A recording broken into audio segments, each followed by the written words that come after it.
दोस्तों नमस्कार। आज के इस सेशन में आपका बहुत बहुत स्वागत है। अच्छा, कभी आपके साथ ऐसा हुआ है कि आपने कोई सामान खरीदा और वो खराब निकल गया, या कोई सर्विस ली और आप उससे बिल्कुल खुश नहीं है? तो ऐसे में आपके अधिकार क्या हैं? आज हम इसी बारे में बात करेंगे। हम भारत के कंज्यूमर रिड्रेसल सिस्टम मतलब उपभोक्ता निवारण प्रणाली की दुनिया में गहराई से उतरेंगे। हम समझेंगे कि ये कमीशंस कैसे काम करते हैं, इनके पास क्या क्या पावर्स हैं, और सबसे जरूरी, एक जागरूक उपभोक्ता के तौर पर आप अपने अधिकारों की रक्षा कैसे कर सकते हैं। ये जानकारी हम सभी के लिए बहुत जरूरी है। तो चलिए शुरू करते हैं। तो आज का हमारा मेन सवाल जिस पर हम बात करेंगे वो ये है, इंग्लिश में explain the jurisdictions and constitution of the state commission, और हिंदी में राज्य आयोग की संरचना एवं विभिन्न क्षेत्राधिकारों संबंधी प्रावधानों का वर्णन कीजिए। मतलब बहुत ही सरल शब्दों में, राज्य के लेवल पर जो संस्था उपभोक्ताओं की रक्षा करती हैं वो बनती कैसे है और उसके पास क्या क्या शक्तियां होती हैं। आइए इस सवाल का जवाब मिलकर ढूंढते हैं। चलिए सबसे पहले बात करते हैं कंज्यूमर जस्टिस सिस्टम की पहली और बहुत ही महत्वपूर्ण शीरी की, यानी कि स्टेट कमीशन या राज्य आयोग की।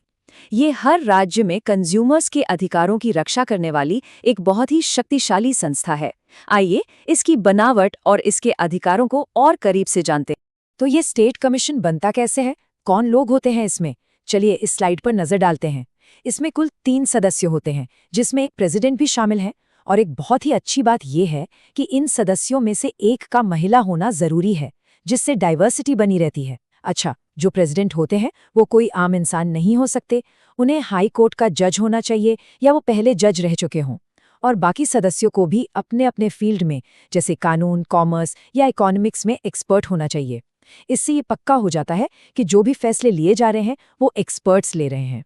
इनका कार्यकाल 5 साल या 67 साल की उम्र तक होता है, और सिस्टम में फेयरनेस बनाए रखने के लिए इन्हें दोबारा अपॉइंट नहीं किया जा सकता। अब बात आती है पावर्स की, मतलब राज्य आयोग के पास क्या क्या अधिकार हैं। इन्हें हम क्षेत्राधिकार भी कहते हैं। इसको हम 4 मेन पावर्स में बांट सकते हैं। पहली है आर्थिक शक्ति, मतलब ये एक तय अमाउंट तक के पैसों से जुड़े मामलों को सुन सकता है। दूसरी है प्रादेशिक शक्ति, जिसके तहत ये अपने राज्य की सीमाओं के अंदर के किसी भी केस को देख सकता है। तीसरी है अपीलीय शक्ति, मतलब ये जिला फोरम के फैसलों के खिलाफ अपील सुन सकता है। और आखिर में है पुनरीक्षण शक्ति, जो एक तरह की सुपरवाइजरी पावर है। इसके जरिए स्टेट कमीशन ये डबल चेक कर सकता है कि जिला फोरम के किसी केस में कोई कानूनी गलती तो नहीं हुई है। अब यहाँ एक बहुत बहुत इंपॉर्टेंट अपडेट है दोस्तों, इसको जरूर ध्यान से सुनिएगा। जो पुराना कानून था 1986 का, उसके हिसाब से स्टेट कमीशन सिर्फ 5 लाख से 20 लाख रुपए के बीच के मामले देखता था। लेकिन अब वो बात पुरानी हो गई है। जो नया कंज्यूमर प्रोटेक्शन एक्ट 2019 है, उसके तहत ये लिमिट बहुत ज्यादा बढ़ गई है। अब स्टेट कमीशन 50 लाख रुपए से लेकर 2 करोड़ रुपए तक के मामले सुनता है। ये एक जबरदस्त बदलाव है, इसलिए इसे जरूर नोट कर लीजिए। अच्छा, एक और सवाल दिमाग में आता है, क्या स्टेट कमीशन के पास ये पावर है कि वो किसी केस को एक डिस्ट्रिक्ट फोरम से दूसरे डिस्ट्रिक्ट फोरम में ट्रांसफर कर सके? चलिए देखते हैं कि कानून इस बारे में क्या कहता है। और इसका जवाब है एक बड़ा सा नहीं। स्टेट कमीशन के पास एक केस को एक जिला फोरम से दूसरे में ट्रांसफर करने की पावर नहीं होती है। ये एक लीगल प्रिंसिपल पर आधारित है। तो ये बिल्कुल साफ और पक्का जवाब है। स्टेट कमीशन के बाद अब हम हायरार्की में एक कदम ऊपर चलते हैं और बात करते हैं नेशनल कमीशन यानी राष्ट्रीय आयोग की। ये पूरे देश के लिए कंज्यूमर राइट्स की सबसे बड़ी संस्था है। चलिए फटाफट देखते हैं कि स्टेट और नेशनल कमीशन में आखिर फर्क क्या है। आप देख सकते हैं कि नेशनल कमीशन हर मामले में बड़ा और ज्यादा शक्तिशाली है। जहां स्टेट कमीशन में 3 सदस्य होते हैं, यहाँ 5 होते हैं। प्रेसिडेंट का लेवल भी हाई कोर्ट जज से बढ़कर सुप्रीम कोर्ट जज का हो जाता है, जो इसकी इंपॉर्टेंस को दिखाता है। और जहां स्टेट कमीशन राज्य की राजधानी में होता है, वहीं नेशनल कमीशन का हेडक्वार्टर दिल्ली में है, जो पूरे देश को सर्विस देता है। अच्छा, मेंबर्स की क्वालिफिकेशंस की बात करें तो यहाँ भी वही हाई स्टैंडर्ड्स रखे गए हैं जो स्टेट कमीशन में थे। सदस्यों को कानून, कॉमर्स जैसे फील्ड्स में एक्सपर्ट होना जरूरी है।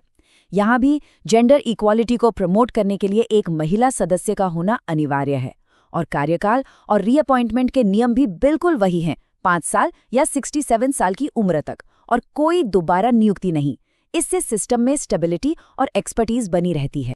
नेशनल कमीशन की पावर्स भी वैसी ही हैं। बस इनका स्केल, इनका दायरा बहुत बड़ा है, पूरे देश का है। इसकी आर्थिक शक्ति बहुत ज्यादा पैसों वाले मामलों के लिए है। इसकी प्रादेशिक शक्ति पूरे भारत को कवर करती है, मतलब देश के किसी भी कोने से कोई भी इंसान यहाँ न्याय के लिए आ सकता है। यह स्टेट कमीशंस के फैसलों के खिलाफ अपील सुनता है और पुनरीक्षण पावर का इस्तेमाल करके ये देखता है कि स्टेट लेवल पर न्याय ठीक से हुआ है या नहीं। और हाँ, स्टेट कमीशन की तरह यहाँ भी एक बड़ा अपडेट है पैसों को लेकर।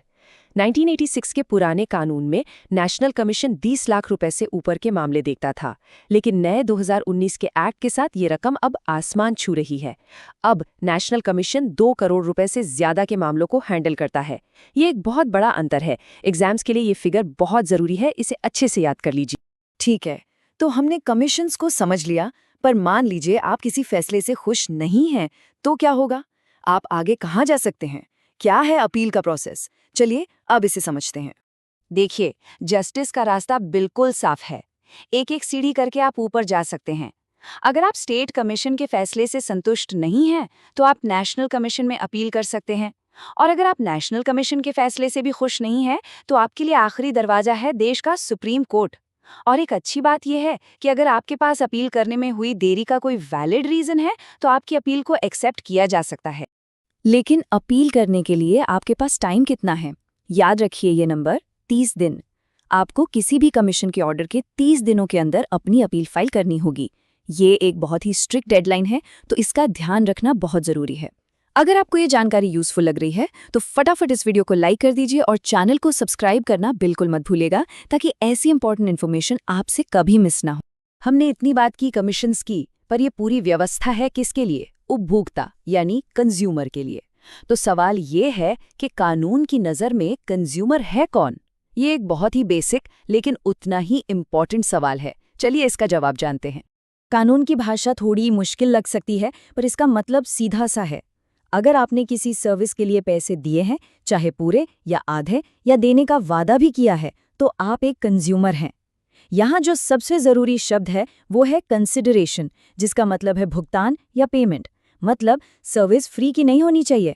अगर आपने पेमेंट किया है तो आप एक कंज्यूमर हैं और आपके पास अधिकार है। चलिए इसको कुछ रियल लाइफ एग्जाम्पल से समझते हैं, तब जाकर बात एकदम साफ हो जाएगी। इस टेबल पर नजर डालिए। सरकारी अस्पताल में मुफ्त इलाज पाने वाला व्यक्ति कंज्यूमर नहीं है, क्योंकि उसने कोई पेमेंट नहीं किया। लेकिन टिकट खरीदकर ट्रेन में सफर करने वाला व्यक्ति बिल्कुल एक कंज्यूमर है। हाउसिंग बोर्ड से घर लेने वाला व्यक्ति भी कंज्यूमर माना जाता है। अब एक इंटरेस्टिंग बात देखिए, स्कूल में पढ़ने वाले स्टूडेंट को कंज्यूमर नहीं माना जाता, क्योंकि एजुकेशन को इस कानून के तहत सर्विस नहीं माना गया है। और आखिर में अगर कोई टैक्सी चलाने के लिए कार खरीदता है तो वो भी कंज्यूमर नहीं है, क्योंकि उसका मकसद पर्सनल नहीं, कमर्शियल है। अब देखिए, हर सिस्टम को सही से चलाने के लिए कुछ रूल्स होते हैं, और अगर कोई इन रूल्स को तोड़ता है तो उसके नतीजे भी होते हैं। चलिए कुछ जरूरी नियमों और झूठी शिकायत करने के परिणामों पर एक नजर डालते हैं। कानून साफ साफ कहता है कि हर शिकायत करने वाले की ये जिम्मेदारी है कि वो कोई झूठी या सिर्फ किसी को परेशान करने के इरादे से की गई शिकायत दर्ज न करे। ये सिस्टम के सही इस्तेमाल के लिए बहुत जरूरी है। और अगर कोई ऐसा करता है तो क्या?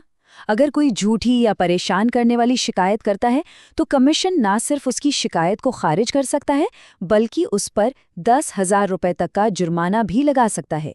ये रकम दूसरी पार्टी को हर्जाने के तौर पर दी जाती है। ये सिस्टम के गलत इस्तेमाल को रोकने के लिए एक बहुत मजबूत कदम है। तो ये सारे नियम कानून बनाता कौन है? ये पावर सेंट्रल और स्टेट दोनों गवर्नमेंट्स के पास हैं। सेंट्रल गवर्नमेंट नेशनल कमीशन के लिए नियम बनाती है, जबकि स्टेट गवर्नमेंट्स अपने राज्य और जिला आयोगों के लिए नियम बनाते हैं। लेकिन ट्रांसपेरेंसी बनाए रखने के लिए इन सभी नियमों को पार्लियामेंट या स्टेट लेजिस्लेचर के सामने मंजूरी के लिए रखना पड़ता है। तो आखिर में इस सब का मकसद क्या है? इस पूरे सिस्टम का एक ही लक्ष्य है कि भारत के हर जेन्युइन कंज्यूमर को आसानी से, जल्दी और सस्ते में न्याय मिल सके।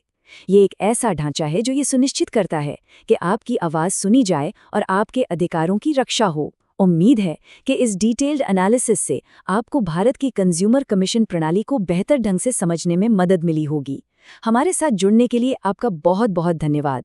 अगर आप ऐसे ही और इन्फॉर्मेटिव सेशंस देखना चाहते हैं तो हमारे चैनल को सब्सक्राइब करना ना भूलें।